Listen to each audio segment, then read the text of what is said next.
Hello students, our topic today is cash or liquid assets management.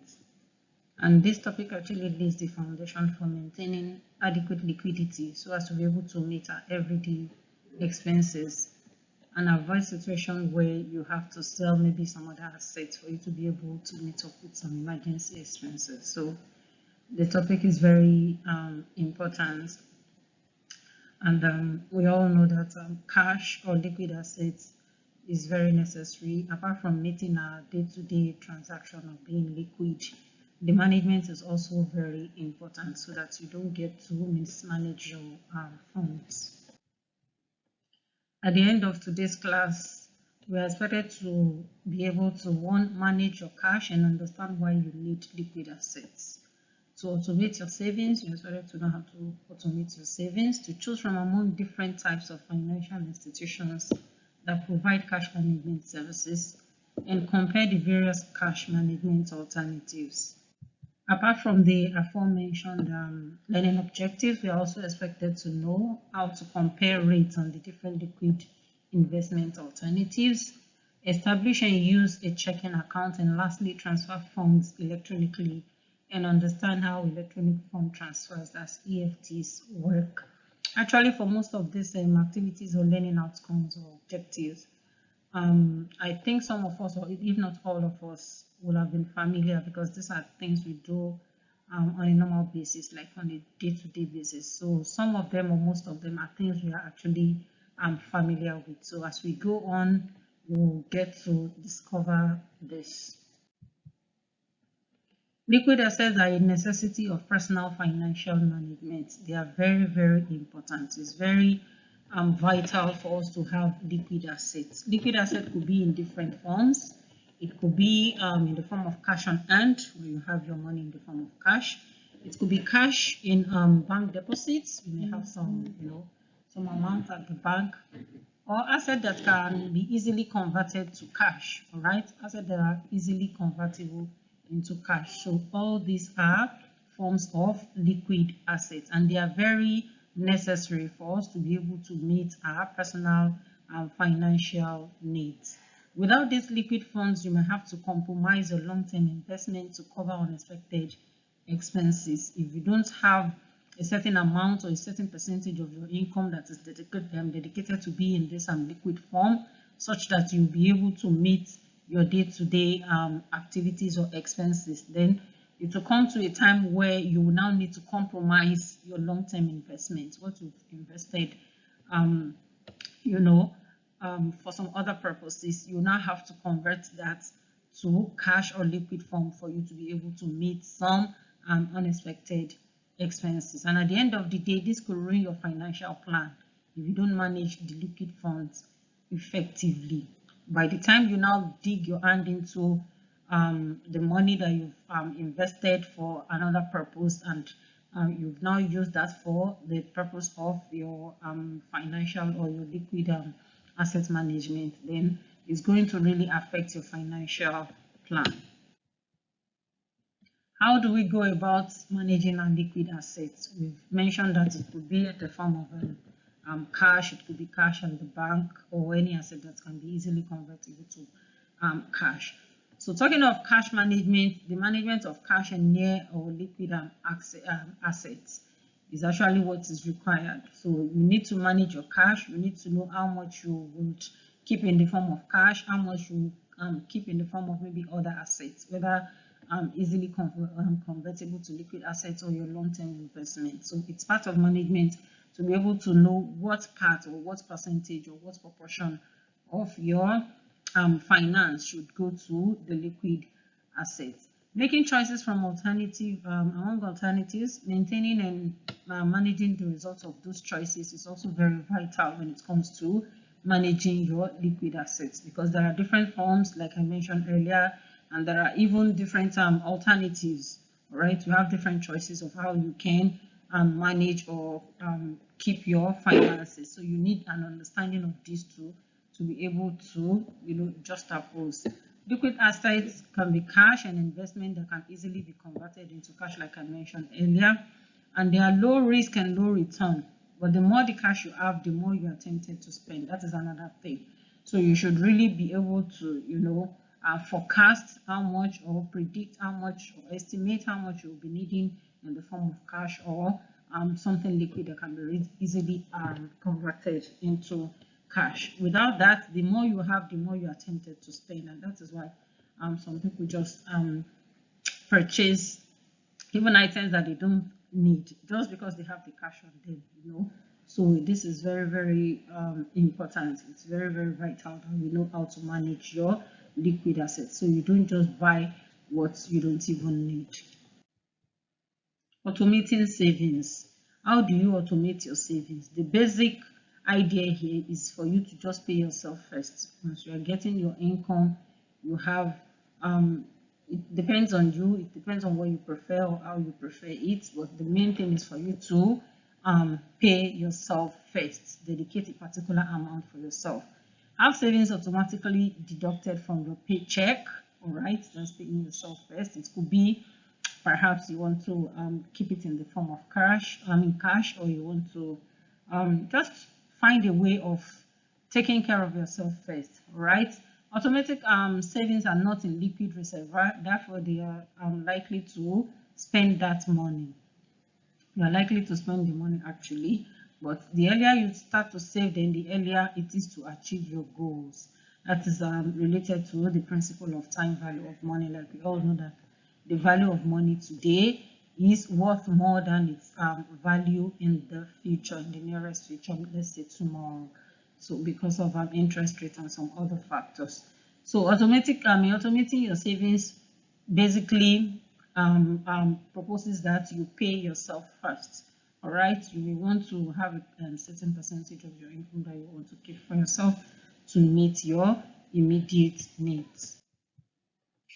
Moving ahead, we want to talk about financial institutions, because we've mentioned earlier that your liquid asset could be your cash on hand, and if it's not your cash on hand, then it could be a cash at bank or cash on bank deposit account, or otherwise some other form of some form of asset that can be easily converted into cash. So when we talk about this form of asset, other form of assets, we are talking about bonds, shares, stocks, certificate of deposit, and so on and so forth. So all these come under financial institutions, because these financial institutions that operate all these instruments. So they are banks or deposit type financial institutions, and they provide traditional checking and savings account. All right, financial institutions basically provide traditional savings and checking accounts. They could be in the form of commercial banks, credit union, savings bank, and so on and so forth. We're still going to talk about them one after the other. So commercial banks, they offer the widest variety of financial services. So many financial services are present in the commercial bank, including the checking and savings account. We have the credit account, safety deposits, different kinds of accounts depending on the type of commercial bank and their specialty. So they also dominate in terms of dollar value of the assets they hold. Then we also have the savings and loan associations, that's the SNLs, or thrift, or what we know as thrift. They are originally established to provide mortgage loans to depositors, right? Today, services offered by S&Ls and commercial banks have become very similar, all right, but both offering almost identical saving alternatives. However, the savings often earn more. The S&Ls, they earn more, 1/4% more than savings accounts as competing commercial banks. For the savings bank, they are close cousins to savings and loan associations and are generally found in northeastern United States, while the credit union are established by a wide variety of organizations, all right, and they come together, for example, with the churches, universities, trade unions, corporations. They form this credit union, and they are open to members of that particular organization only. They are open to members of that particular organization only. They accept they accept deposits, all right, or donations or contributions rather, and they also pay maybe interest, and they charge fees for the services they offer too. So these are some of the types of the financial institutions: the commercial bank, the savings and loans, savings bank, and the credit union. The non-deposit type, the types that we discussed just now in the previous slide are the deposit type financial institutions. So the non-deposit type financial institutions are the mutual fund companies in the form of brokerage firms, insurance companies, and they offer services that are similar to those offered by the banks. Non-deposit type financial institutions include the mutual fund and the stock and brokerage firm. A mutual fund is an investment fund that raises money from investors. They are going to gather money from different investors. They pull that money together and they invest it in a collection of maybe stocks or bonds that is managed by a professional investment manager. While the stock brokerage firms actually have to traditionally deal with only investments such as stocks. All right, they deal with only investments such as stocks, and I recently have a wide variety of cash management tools. So these are just basic two examples of the non-deposit type financial institutions. So don't forget that for the financial institutions we have two types: the deposit type and the non-deposit type financial institutions. Online banking, all of us are familiar with online banking here. So it involves having access to your check balances, your transfer funds, you can pay bills, you can view your financial information. We all know the variety of things that we can do with our online banking. So basically, once you are connected to an internet or a bank internet, then you are allowed to do whatever you want to, or view whatever information you want to view from your own account. It allows you to choose an internet-only bank, so you have to really first register with the internet banking of your particular bank before you'll be able to do all these transactions or activities. For example, if you want to pay your bills and things like that, so or you want to transfer funds, you want to check your balance, you need to register with the online banking of your bank first before you'll be able to do such. So these are just the advantages and disadvantages of the online and mobile banking. All right, some of the advantages of online and mobile banking include personal financial management support. You can import data, into your personal finance program, such as the mini.com. I think we talked about that in one of our previous classes. Then it's very convenient for you. You can track your account, you can pay your bill, you can view maybe any activities that is taking place on your account. Then it's very, very efficient. You can access and manage all your accounts, including your IRAs, CDs, and even your securities. Another advantage is that it's very effective. All right, many online and mobile banking sites provide stock quotes. They give you alerts, they give you your personal and management support, and they allow you to import data into your finance or your personal finance program. So disadvantage include startup time. It takes a time because you need to go and register with the bank before you can be able to do all this. Adapting to online and mobile banking is difficult for some people. Navigation is quite difficult for some people, especially the old ones. So you need to really maybe get somebody to put you through, or you need to watch a video on the tutorial on how to use the mobile app or things like that. And then how to navigate through the site, right? Then feeling comfortable. Many people don't just feel comfortable using the online banking. So they don't feel it's secure enough. So the only advice here is to always maybe print whatever receipt or any transaction or activities that have taken place, so that you can have a record, and at the end of the day you can now compare that with what your bank statement provides for you.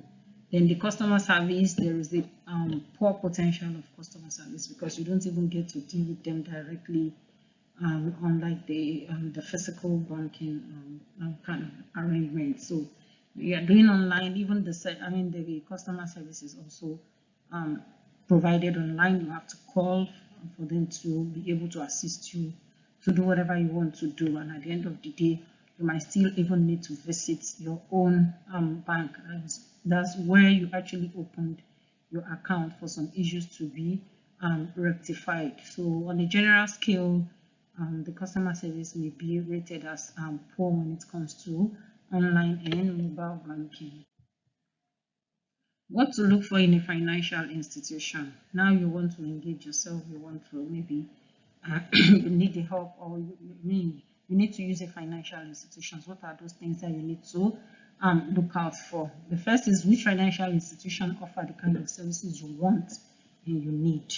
All right, so it's not just about going to any bank or going to any financial institution. You need to first understand, after knowing your own need, after understanding your own need, then the next thing is for you to assess the financial institution. Does this financial institution offer the kind of service that I want? All right. Then, is your investment safe? Is your investment insured? Is the financial institution sound? So all these are factors you need to consider. What are the costs? What are the returns associated with the service that you want? You may want to compare one financial institution to another in terms of the kind of services they offer, in in terms of the cost they also they charge. So are there minimum deposit requirements or hidden fees?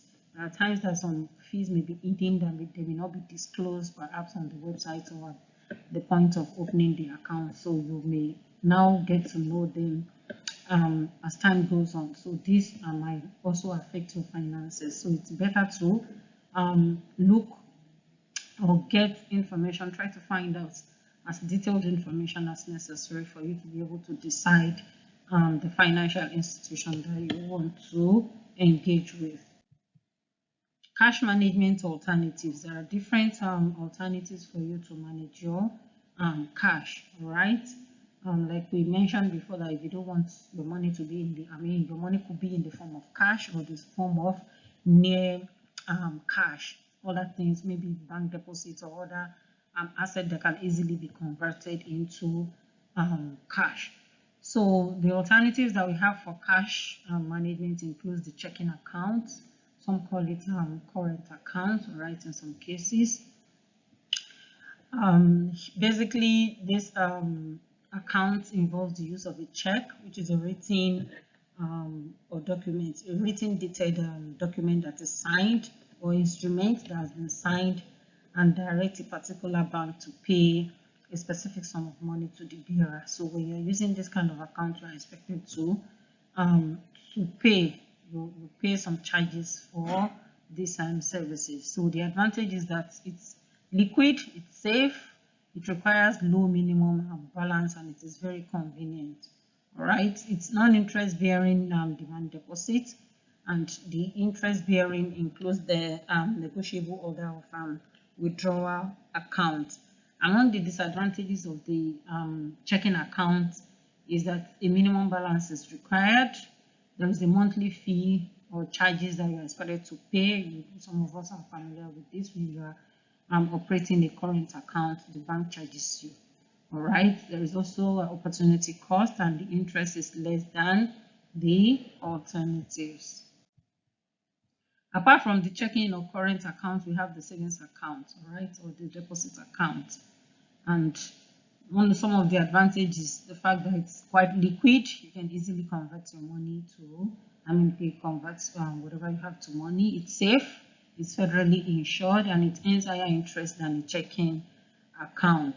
Some of the disadvantages include the fact that there is minimum holding time. There are charges or fees also associated, especially when you want to use the ATM or debit card and so on. There is low interest rates. Given low interest rates, and it's at times inconvenient to operate. Another cash management alternative is the money market deposit account, as the MMDA. It's an alternative to savings accounts. It's variable interest rate. It has variable interest rate, and then you can use through check as well as the ATM access. For the check, it's spelled as CHECK. That's the American spelling. Those that are familiar with the British spelling will be accustomed to the CHEQUE. So it's the same thing. Just calling your attention to that. Some of the advantages of the MMDA is the fact that it is safe, it earns interest, and it's check writing privileges. The disadvantages is the fact that there is high minimum balance penalty, right? And then there's interest rates below alternatives. Apart from the aforementioned, we also have the certificate of deposit, which is another cash management alternatives. It pays a fixed of interest while funds are on deposit for a period of time. Your fund will have to be deposited for a particular period of time before which you cannot withdraw that, and then it's going to pay, you will be paid a particular fixed interest rate at the end of that particular period. Some of the advantages, the fact that it's quite convenient, it is safe, and then there is a fixed interest rate. So that means you know how much you are expecting at the end of the day. Disadvantages includes the fact that there is early withdrawal penalty. Once you change your mind that you want to withdraw before the dedicated day or the period before the expiration of that particular time, you will be charged or you will be fined some penalty. The interest rate is fixed, so regardless of the economic situation, whether there is a boom or not, you'll still be getting the same. And then there is minimum deposit requirements. Another cash management alternative is the MMMF. MMMF, that's the Money Market Mutual Fund. Investors receive interest on a pool of investment, like I mentioned earlier, and administrative. They pull these resources together and they now use it to invest. There's higher interest rate, there's check writing, there's limited risk, and it's very convenient because you are now handing your financial your finance to you are now handing over your finances to another person or a professional who is going to handle it. So it's going to be it's convenient for you because you are not the one even taking the risk. The risk is limited, and then the interest rate is high.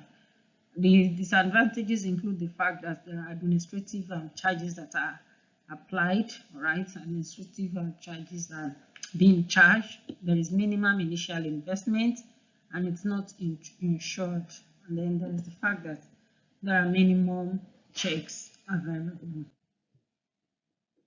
Another alternative is the asset management account, AMA. It's a comprehensive financial service package, right?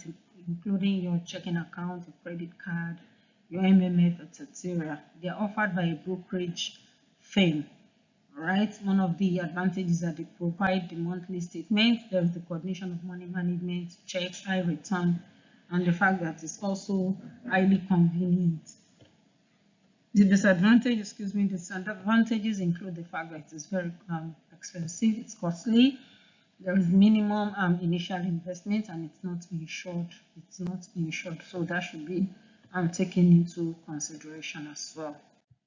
Next is the U.S. Treasury bills, or the T-bill. These are short-term debts issued by the federal government with maturities from 3 to 12 months. Among the advantages is the fact that it is risk-free, exempt from the state and local taxes. You don't need to pay taxes. The federal tax vary with the current rates.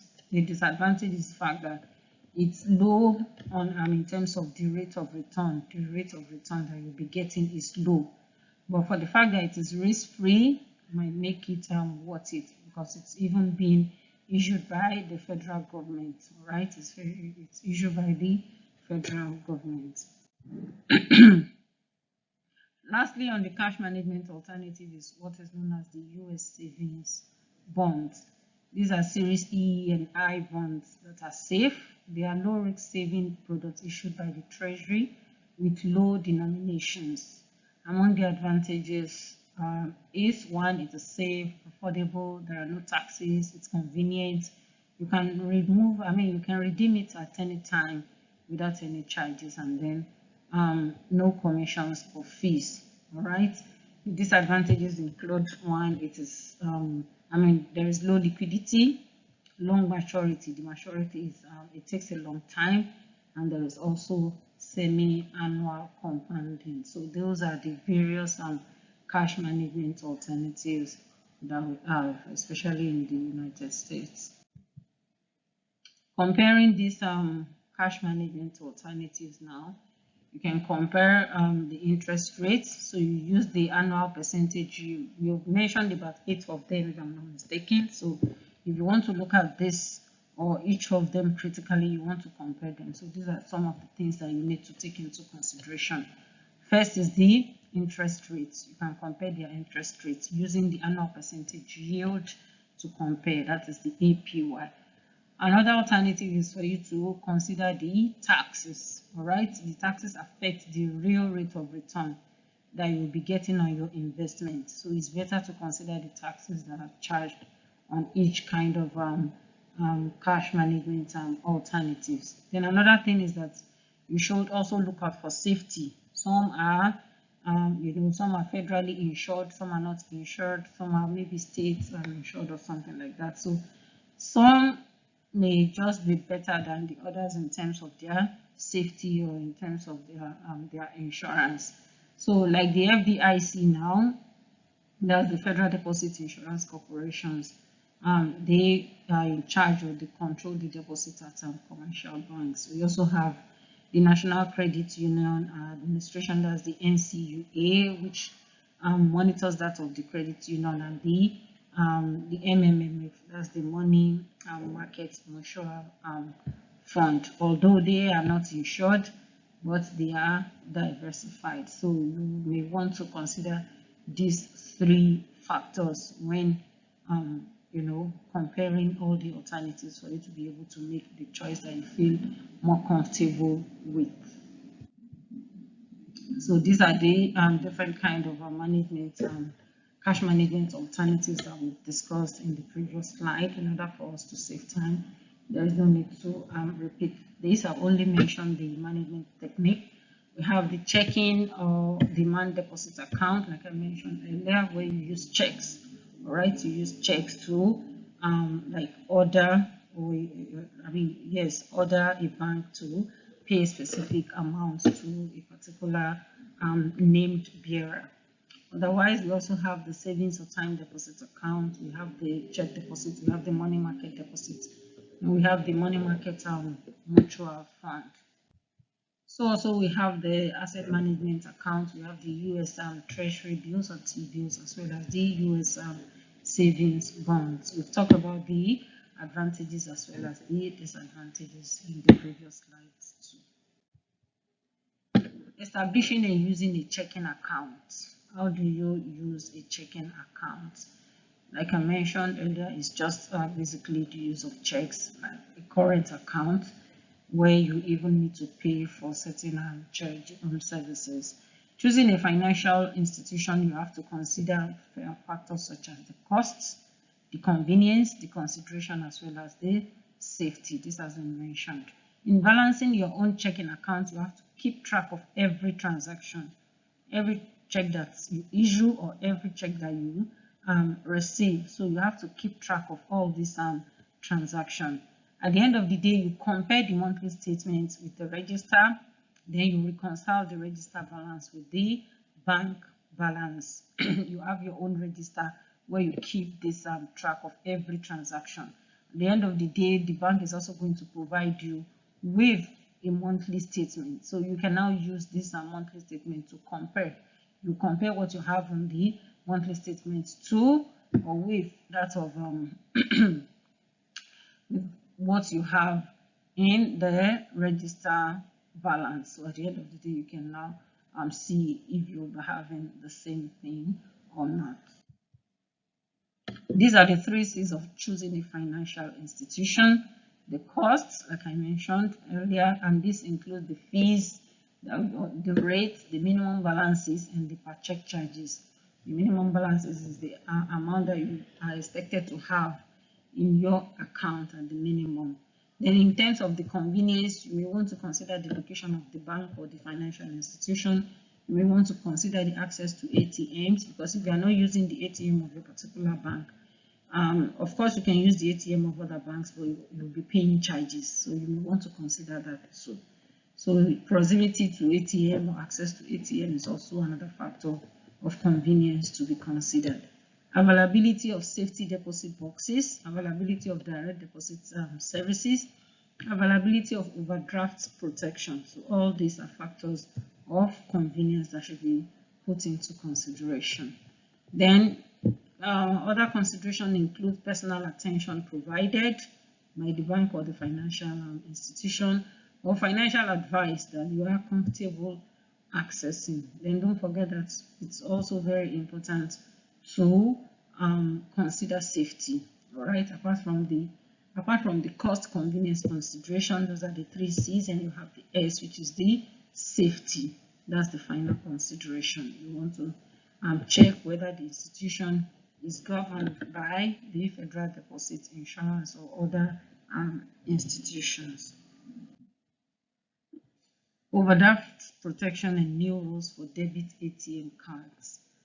Overdraft generally is or basically is just when you want to withdraw more than you have in your account, all right, in your account. So generally banks can cover your overdraft in two ways.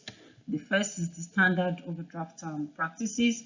Here your bank will cover your transaction for a flat fee, all right, for a flat fee regardless of the kind of transaction or the amount you want to overdraw. So they will charge you for each transaction. Each time you overdraw your account, you will be charged a particular flat rate. Then we also have the second option, which is the overdraft protection plan.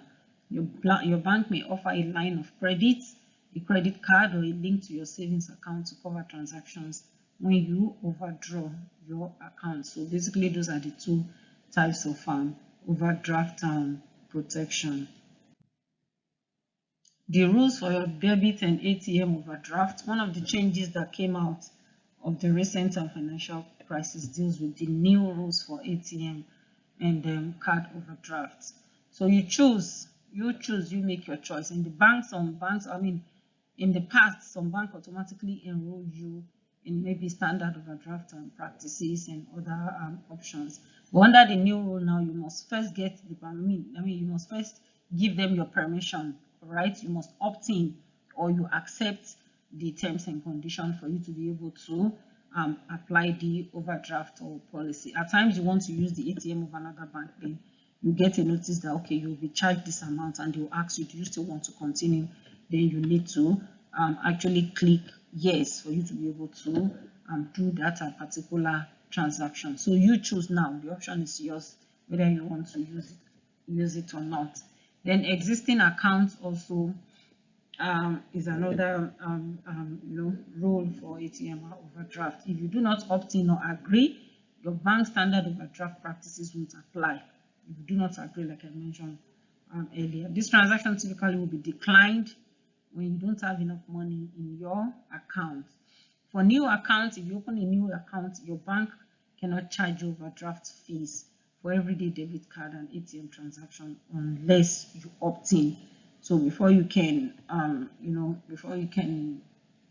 overdraft or overdraw from your account, you need to opt in for the bank to allow you to do that particular transaction. Then there's also flexibility. Whatever decision the new overdraft rule will give you flexibility if you want to opt in or you want to cancel at any time.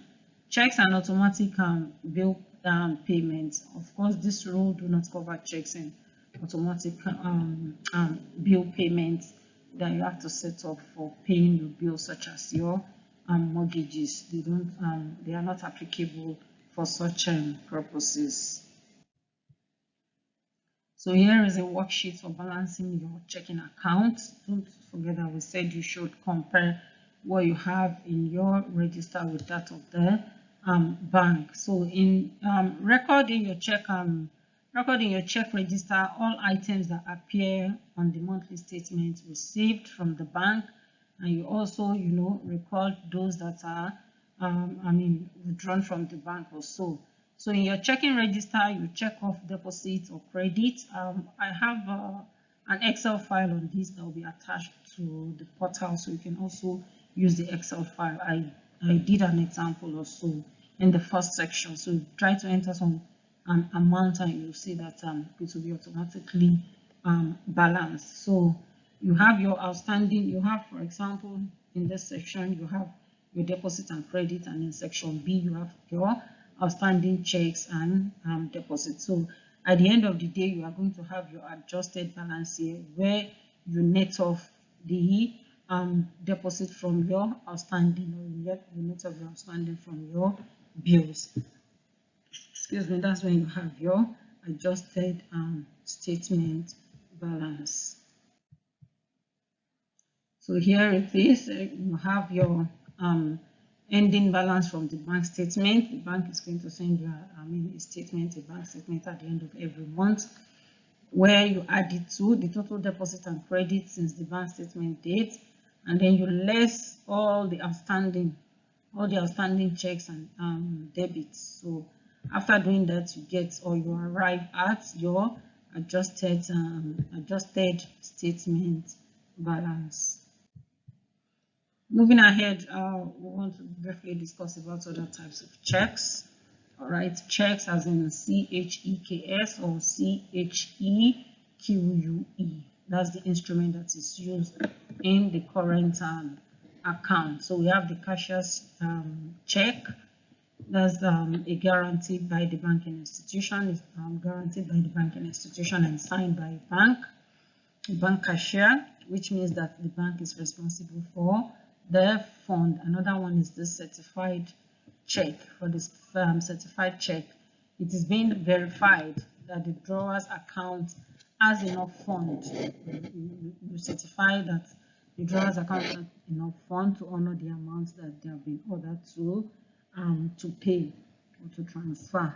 Then we also have the money order, which is just a directive to pay a pre-specified or specific sum of money to or from a particular prepaid fund. You already have the fund with the bank, and then you make it you are now giving a directive to pay that a particular pre-specified form of money to a trusted using a trusted form of payment.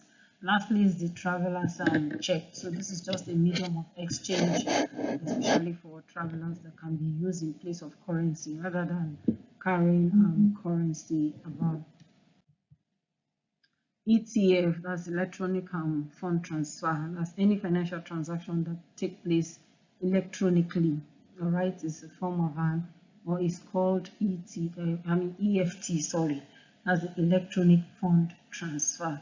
The advantages include the fact that transactions take place immediately. You don't have to carry cash or write a check. Everything is done electronically, and you pay all. You can use it in paying all kinds of your bill. You want to pay your electricity bill, your water bill, or your utilities. You can use these electronic fund transfers. Examples are ATM transfers, debit card transactions. You can use your smart card as well as the store valued card. So these are some of the examples of the electronic fund transfer. And like I mentioned at the beginning of the class, some of these are even what we all use almost on a daily basis. For example, the ATM transaction or the credit card transaction, even the smart cards, as well as the stored value cards. So all these are examples of electronic fund transfers. Next is the ATM, that's the automated teller machines. Of course, we are all familiar with this. They provide cash instantly and access through a credit or a debit card. So you can access your card using, you can access your cash using these ATM machines through your credit or your debit card. They are convenient but can be costly at times. The bank charges access fees. Using ATM not owned by your bank can cost as much as $5 per transaction. So this is one of the factors that you need to consider when you are opening an account with a bank or any other financial institutions. Proximity or access to the ATM, because if you are using other bank or financial institutions than ATM, then you will be charged, and the charges might just be outrageous. And another downside of the ATM is the fact that it attracts crime. We've heard of many crimes that are committed using the ATM machines. So just try to be safety conscious when you're using the machine, and be careful with your card, be careful with the way you handle your your cards. These are the checklists for ATM security. You have to keep your card secure, like I mentioned. Treat your ATM card like your cash. Always keep it in a safe place. Keep your PIN secret. You have to memorize it. Don't write it or store it on your phone, because you can misplace it and it gets into the hands of those people. You report a lost or stolen card immediately. Do not take time. All right. Do not allow any time for these perpetrators of evil to render your account useless before you report. So you report it immediately. Check your receipts against your monthly statement to guard against ATM fraud, because there are times that some transaction will be done on your account illegally without your consent. So you need to always check your own receipts with the bank monthly statements. Security at ATMs. Always observe your surroundings before conducting an ATM transactions. If an ATM is obstructed from a view or poorly lit, go to another ATM. You have to minimize the time that you spend at the ATM. If you are followed after making an ATM transaction, you go immediately to a kind of densely populated or heavily populated area, or you call the police. So if you are at a drive-up ATM, keep your engine running and the doors locked and so on. So all these are just safety tips, all right, for using the ATM. Their security checklist for using the ATM. Moving ahead is the debit card. This debit card allow you access into your money. They allow you access to your money in your account electronically. Use them electronically. They look like a credit card, but they act like a checking account. All right. The ATM is a type of debit card with access to savings account. You can use the savings account with the ATM. The debit card with the ATM. Then you check card blocking policies of each bank before you decide on this debit card. The smart card are fund transferred into cards which are used like debit card, but withdraw from an account. It's actually withdrawn from an account that is stored magnetically onto the card. They perform the same service as a debit or credit card, but they are not actually accounts. They are not. They are not directly attached to an account. So you transfer money from the account onto the smart card. The allocated fund can run out. The allocated funds can run out, and then some have usual limited usage. There are some of them have limitations to the usage, to what they can be used for. Moving ahead, prepaid debit or gift card. There are two main types. The first is the single purpose or the closed loop cards, which can be used at once. Only at one store. It can be used only at one store. Then we have the multi-purpose or the open loop card, which can be used just like a credit card, and they can be reloaded. Many have activation fees, maintenance fees, and ATM transaction fees. So all these need to be put into consideration when using your prepaid debit or gift cards. Fixing mistakes is theirs, not yours. Human computer errors, you have to fix that. Right, human and computer errors, you have to fixing this mistake. Then avoid human errors such as those involved with deposits at ATMs. Report immediately, call or write the bank. These are just some of the steps that you need to take when there are instances of maybe errors or mistakes. And by law, you write within 60 days of receiving your statement. You will receive your particular bank statement and you see that there are some irregularities with what you have and the bank statement. So you need to write a report within the 60 days. You report immediately or you call your bank. Avoid human errors such as those involved with deposit at ATMs, and then there are some that are human, some are computer errors. So you have to be able to figure this out. Those that are human, it could be your own personal mistake. You deposited maybe $2,500 and you wrote $2,600 in your personal account. So of course, it's not going to tally with what you are going to have in the bank statement at the end of the day. That's human error. So in such instance, you are expected to keep your receipts, the receipt from the ATM machine, for you to be able to verify at the end of the day. All right. So these are just some of the steps in fixing some mistakes that may occur in the course of using your financial institutions generally. On this notes, we are moving to the last section of the class, that is taking the summary of what we have done so far. We started with cash management by defining it as, by mentioning that it's balancing the risk of not having enough in liquid assets. And then we also talk about automatically saving some of your income and to learn to live on take-home income, all right? So you will not be living beyond, or you will not be spending beyond your income or spending too much than you earn. Choose cash management alternatives from among deposit type and the non-deposit type financial institutions. We mentioned all those types of financial institutions, those that are the deposit type and the non-deposit type, such as the insurance. Then we've compared various cash management alternatives. We've compared their rate, their return, as well as their safety. We considered the 3 C's and S.